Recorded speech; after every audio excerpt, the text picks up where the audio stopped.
ತಾಯಿ.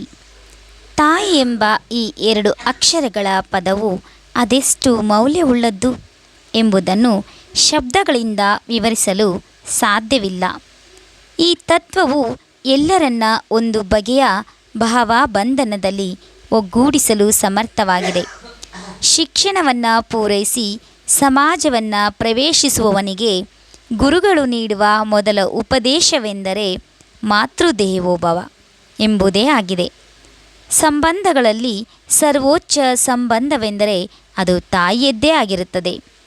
ತಾಯಿಯನ್ನು ಸಾಮಾನ್ಯವಾಗಿ ಅಮ್ಮ, ಸಂಸ್ಕೃತದ ಅಂಬಾ ಪದದ ಸಂವಾದ ರೂಪವಾಗಿದೆ.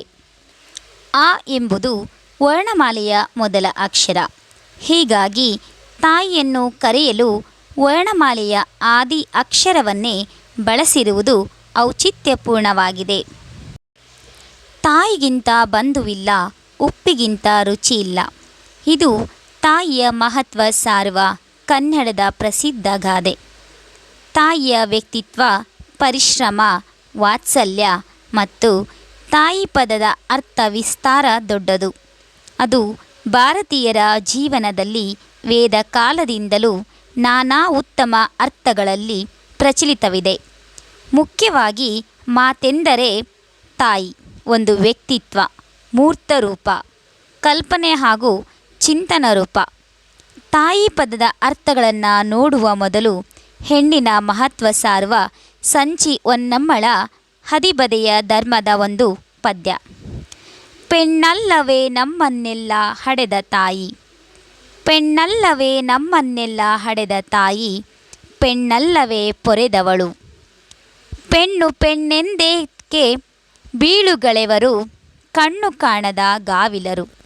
ಪೆಣ್ಣು ಪೆಣ್ಣೆಂದೇತಕ್ಕೆ ಬೀಳುಗಳೆವರು, ಕಣ್ಣು ಕಾಣದ ಗಾವಿಲರು.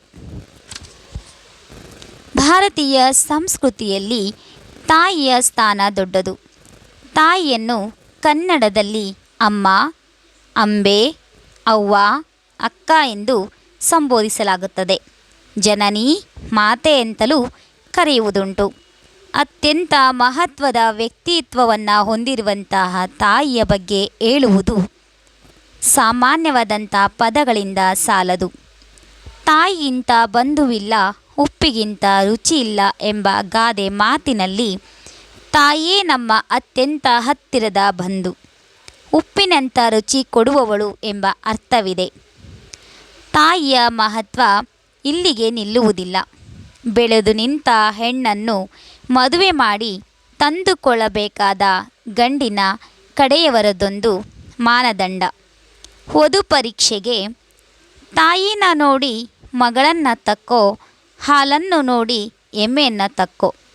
ಪ್ರಾಚೀನ ಸಾಹಿತ್ಯ ಕನ್ನಡದಲ್ಲಿ ತಾಯಿ ಜೊತೆಗೆ ತಾಯಿಯ ಹಾಲನ್ನು ಕುಡಿದು ಬೆಳೆದ ಜನ ಹೇಗಿರುತ್ತಾರೆ, ಸೇವಕಿಯರ ಎದೆಹಾಲು ಕುಡಿದ ರಾಜಕುಮಾರರು ಹೇಗಿರುತ್ತಾರೆ ಎಂಬ ಉಲ್ಲೇಖವಿದೆ. ತಾಯಿಯ ಎದೆಹಾಲನ್ನು ಕುಡಿದು ಬೆಳೆದ ಮಕ್ಕಳ ಒಂದು ವ್ಯಕ್ತಿತ್ವ ಹೇಗಿರುತ್ತೆ ಎಂಬುದನ್ನು ಸವಿಸ್ತಾರವಾಗಿ ನಾವು ಕಾಣಬಹುದು. ಇಲ್ಲಿಯ ಒಂದು ತಾಯಿಯ ಮಹತ್ವವನ್ನು ತಿಳಿಯುತ್ತಾ ಹೋದರೆ ಒಂದು ದಿನಕ್ಕೆ ಸಾಲದು. ಆ ತಾಯಿಯ ದೊಡ್ಡ ಗುಣಗಳ ಒಂದು ವಿಶೇಷವನ್ನು ಮುಂದಿನ ವಿಡಿಯೋದಲ್ಲಿ ಮತ್ತೊಂದು ವಿಚಾರವನ್ನು ತಿಳಿಸ್ಕೊಡ್ತೇನೆ.